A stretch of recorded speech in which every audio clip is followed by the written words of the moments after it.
Welcome to r/Maliciouscompliance, where a rude Karen misses her flight because her Uber driver was just following her instructions. Our first Reddit post is from Orland Thunderous. So I worked for a company for a few years. I got turned down for every promotion, but was still expected to do the extra work because they stopped scheduling anyone to do it, and I thought it would make me look better if I just did it, covering breaks, checking logs, safety walks, etc. We had 3 department managers who only worked during the day and a supervisor for the mid-shift, but no management at night. A position opened up for the job and I put in for it. But then it was closed because of labor and budget issues and lack of applications. A few weeks later, they complained I wasn't doing enough production and needed to focus more on my work. So eventually, I just stopped doing the extra work and let the department fall to pieces. We got pinged from the regional manager for missing too many safety walks. We got pinged by health and safety for not having properly filled logs. Customers complained about lack of service due to employees being on breaks. Management flipped its lid and said this would probably prevent me from getting a promotion in the future. When I asked why, they told me that these were part of my job duties. But you told me to focus on productivity, not any extra duties. These are part of a supervisor's role, not mine. You've been doing them for months now. Why did you stop? You told me to focus on production. Well, until we find someone to work at night, they have to be covered. Wow, so one of the managers will have to close every night. That's rough. Come on, we're all a team. You can help us out, right? Sorry, I'm not comfortable doing extra duties beyond my role without proper training and compensation. Our next Reddit post is from Solange Krecker. So this happened when me and my 2 friends were traveling to another city in my country with a quite old and slow night train. We bought tickets spontaneously and quite late, so we were divided into different compartments. Usually, it's not a problem to come to an agreement with people to swap places with you. It's quite common practice. The wagon had about 9 compartments. Each had 2 top and 2 bottom shelves. Me and my one friend were in compartment 2, closer to the conductor's office. I don't know, the small room where they sit. And we were on the top and bottom shelves. And my other friend was in compartment 9, top shelf. This other friend's compartment was next to the toilet room. The thing is that you usually wouldn't want to be in number 9 on these old trains because in 90% of cases it will smell horribly all the way because of the toilet. We wanted to ask someone from our compartment to swap with our friend, but it turned out we had a nice couple going with us, so it's us 2 who would have to move. So we haven't unpacked yet, as well as many of the passengers. And we went to visit our friend at number 9 and asked someone from his compartment to swap places with us. And we felt lucky as we saw that he had another couple with him occupying the top and bottom shelf, just like us. Swapping would be easy as we were further from the toilet, and that's a huge perk. Hey, we have a friend traveling here. Would you mind swapping places with us? We have the same shelves as you do. No, get away from my compartment. Note that my friend Nick is there, as well as another passenger. Alex, my friend from compartment 2, said, "Lady, please, it's further from the toilet and we'll be traveling together as a group." Nick said, "Yeah, please, if you would." The lady's boyfriend said, "Listen, kids." We were all about 22 to 23. "Would you calm down, dang it? I paid for my tickets and we are staying just at the place we paid for. I am not into some sucky bargain." Excuse me, but we're offering better spots just because we want to be with our friend. I am not falling for this. You probably have ticks in your pillows or worse. What? No, it's not that. We just wanted to have a chat, maybe play cards. Listen, F off with your BS. I paid and I stay here. And you're supposed to stay at your shelves. It's the law when you buy tickets. Well, that escalated quickly. There is no such law and no one cares, but okay. Her boyfriend made sure he called us morons a few times so we could hear it going back to our compartment. We were confused by such a negative reaction, as it's not something you come across. Usually, people would politely decline and that's it. Our friend later told us that they were complaining to him about us. What a lovely couple. Fast forward a few hours and we're getting ready to sleep. Nick decides to pay us a visit. He comes and says that number 9 is starting to smell like piss because people have been using the toilet. We mock him and laugh about him having to spend the night with poopy people and also smelling poop. The nice couple that stayed with us at number 2 also laughed with us, as we befriended them and told them the story already. About 10 minutes pass and someone knocks on the door. We're a bit confused of who it might be. We open the door and wouldn't you know it, the boyfriend is here. You guys, we've thought about your offer and we think that we would like to accept it. My friend says, you mean swap? When we've already unpacked? Yeah, I'm sure it's fast and no problem. And my woman is unable to sleep back there. Is it the smell? Him, happy that we got his idea, says, yeah, it is bad. She's sick because of it. I see my friend and I already feel what he's about to say. I hear the inner drums preparing me for this moment. Sorry man, we're staying on the shelves that we paid for. It's the law. I made a walrus gulp and closed my face laughing. Nick chuckled in his hand, and the nice couple had that happy, shocked expression on their faces. Those buttholes ended up spending the night with the smell worsening with every hour. Nick also suffered there, but he said it was worth it. Listening to Karen eating her man's brains out over her not being able to fall asleep. She tried to spray her perfume around, but it only turned out smelling like a pile of feces on a flower bed.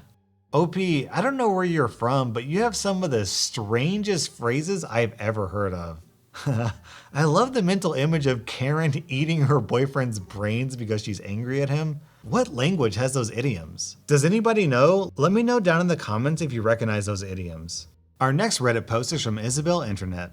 A guy I know, we both work in emergency services and public safety, was at a restaurant with his family. He racked up $100 plus bill. The waitress brings the bill. He puts his credit card in the receipt thing and hands it to her. She comes back a few minutes later, tells him she can't charge the meal to that card because he doesn't look like the picture on the credit card. Well, that's true. He had lost 150 pounds in the preceding 2 years. Oh, that's me. I used to be fat. I'm sorry, sir. You don't look like the picture. My manager won't let me run the card. Well, I don't carry that much cash, and that's my only credit card, so what do you want to do? I don't know, sir, but I can't charge this card if you don't match the picture. Well, kids, you heard the lady. Free meal. The manager comes out, who, for clarity, is also female. Sir, you're going to have to find another way to pay for the check. There isn't another way. I gave you my card, you refused to charge it, so it's your problem now. Well, if you leave, I'll have to call the police. 10 minutes later, the cops show up. Oh, hey Josh, what's up? Remember that Josh works public safety. He personally knows all the local cops. They won't take my card because it has my fat picture on it. The cop's trying very hard not to laugh. Yes ma'am, I can vouch for him. He's the same person as that extremely fat picture on the card. I can't charge the card if the picture doesn't match. So he tried to pay, and I've confirmed he is who he says he is, and that picture on the card is him, and you won't run the card? I'm not allowed to, no. Well, Josh, you heard the lady. Free meal. Josh and the cop then proceeded to stand in the parking lot for another 20 minutes laughing and talking, while the manager glared out the door from behind the hostess stand. Josh's wife and kids, teenagers by the way, had long since walked to Target across the parking lot. I often would ask him if he had been back to that restaurant. He said he got a new card recently, with no picture at all, and he did go back, just he and his wife. Different waitress, never saw the manager, ate, paid, and left. It was a Longhorn Steakhouse if you were wondering. What a stupid way to screw yourself out of $100 plus tips. I mean, if the cop says it's okay, what's the issue? Our next Reddit post is from Chase Rules 100. So, my mother is usually a very calm and understanding person who will take a lot of stuff without complaining. But when she gets angry, she won't hesitate to bring up some sweet malicious compliance. My father, meanwhile, is the definition of an irritable mess who loves being extremely petty. And it's a good thing he and my mother aren't married anymore, because I don't know how she ever stood him. This particular incident happened 2 years ago. So my parents were finishing up a custody trial. My father was losing the trial and he wasn't happy about it. He decided in the summer of 2017 to try to get back at my mother by taking a long vacation that goes through one of her weekends in the summer. Me and my sisters find this out fairly quickly as the summer begins, and we tell our mother, who texts my father thinking he made a mistake. The conversation went something like this. "Are you taking the kids to Beach Town from date to date?" "Yes, I am." "You know I have a weekend during that time, right?" "Well, if you want to have them, you can come pick them up and do whatever you want with them. What I'm doing is perfectly legal and within the law, as we have to pick up the kids when it's our time." Surprisingly, he was right. My mother was done talking to him at that point and said nothing more on the matter. She just told us to enjoy our vacation at Beach Town. So we spent a couple days at the town. We've been to this place half a dozen times, so we're kinda bored. My father only likes it because he bought a summer home there, and he knows the people there and sometimes goes out to bars alone at night with my stepmother. Eventually, the weekend comes around, and at 6 p.m., the time when a parent is supposed to pick up, my mother shows up at the summer house. My father is shocked, and she asks for the kids, stating that she's rented a hotel room here and has clothes for us. We take a ride with her in a cab back to the hotel, which she stayed at overnight, but she only packed 2 bags and only 1 set of clothes for us, which is odd as we're supposed to be here until Monday morning. Then she takes out her airline tickets. We're taking the next flight home. Not one of us wants to stay, of course. We're pretty tired of going to this place anyways, and we don't tell our father or stepmother.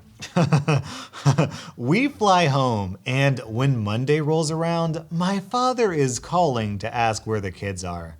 My mother answers and tells him they're back home, and that if he wants to have them, he can come pick them up. My father is screaming over the line at this point, and my mother calmly tells him this is perfectly legal and within the law, repeating back to him what he texted her at the beginning of the summer.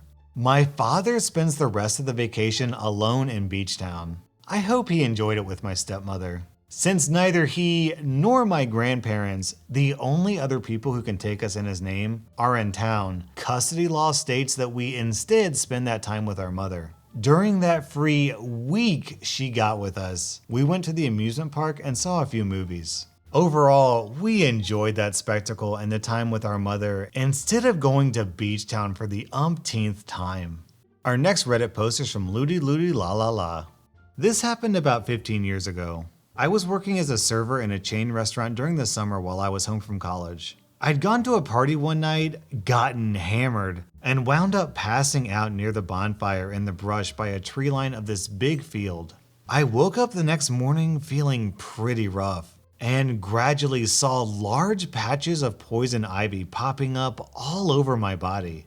By the end of the day, it was absolutely horrendous, head to toe, and I realized I had slept in a patch of poison ivy. I could barely move. I went to the doctor, who put me on steroids and bed rest. I was scheduled to work the next day and called my supervisor to let him know that aside from not being able to move my limbs because of the swelling, itching, and pain, I looked awful and should not be serving food to customers. He was a prick about it, asked me questions trying to poke holes in my story. and then demanded a doctor's note. I called my doctor and had one sent to him. The note cleared me from work for at least a week. A few days later, I get a call from my manager. They are slammed on a busy weekend night and need me to come in. I remind him that I have a doctor's note. It hasn't been a week, and while I'm feeling better, I am covered in oozing sores. He tells me, "You've had long enough. Come in now or you'll be fired." Fine. I put on my shorts, my polo shirt with company logo, name tag and apron, and head to the restaurant. I get to the hostess stand and everyone around me stares at my skin with their jaws dropped. I tell the hostess I was called into work and would like to check with the manager about where my section will be. She tells me he's busy in the party room helping out with a very large group and that I probably shouldn't go in there. She offers to go get him and tries to get me to move to a less conspicuous place. No, I insisted. I was told I would be fired if I didn't come to work today. I walked straight back to the party room, tapped my manager on the shoulder, and cheerily said, "Hi manager, I'm here for my shift. How can I help?" His eyes opened wide in horror, and he told me immediately to go back home. I loudly protested that I was feeling better and my sores weren't that bad. And I was worried about being fired, like he told me on the phone. He told me to go home, which I did. This was not the first incident where the manager was an absolute prick, and I called to quit the morning of the next legitimate shift I was scheduled for after the poison ivy cleared up. I think the better play would have been to pick up a tray of food, bring it to a customer, and hand it to them while like your pus sores are exploding over their food. If that wouldn't have gotten you kicked out of the restaurant, then I don't know what would have. Our next Reddit post is from Jermaine Buckets. I drive Uber in a major metropolitan area. I pick up a rather unpleasant, rich and snooty, holier than thou, let me speak to your manager type of lady for a 30-minute airport trip. We'll call her Rhonda. "Hey Rhonda, how you doing this morning?" She rolls her eyes. "I'm going to need you to hurry up or else I'll be late for my flight." As if it's my fault that she didn't plan ahead better. Whatever. Cranky Uber passengers are nothing new. So usually you take AA road to get to the airport. However, it appeared there was an astronomical traffic jam of epic proportions, and taking BB road was actually much faster at that moment. There's millions of dollars invested in this GPS technology. It knows what it's doing. I start to take BB road. Excuse me, where exactly are you going? You're an Uber driver. Do you not know how to get to the airport? Well, I actually think this road will be a lot quicker. The GPS takes into account She interrupts me. "I've lived here for 17 years. I think I would know how to get to the airport by now. Take AA road. It's not that difficult. Ugh." Me smiling internally. "As you wish, ma'am." Fast forward about 45 minutes later, and we've traveled a grand total of just over 3 miles. She's definitely going to miss her flight. She's livid about the situation. Meanwhile, you can see BB Road in the distance, and the cars are just smoothly traveling at full speed. First time in my life I actually enjoyed sitting in a traffic jam. That was rSlash_Maliciouscompliance, and if you want to maliciously comply, subscribe to my channel and check out my new merch store with the link down in the description.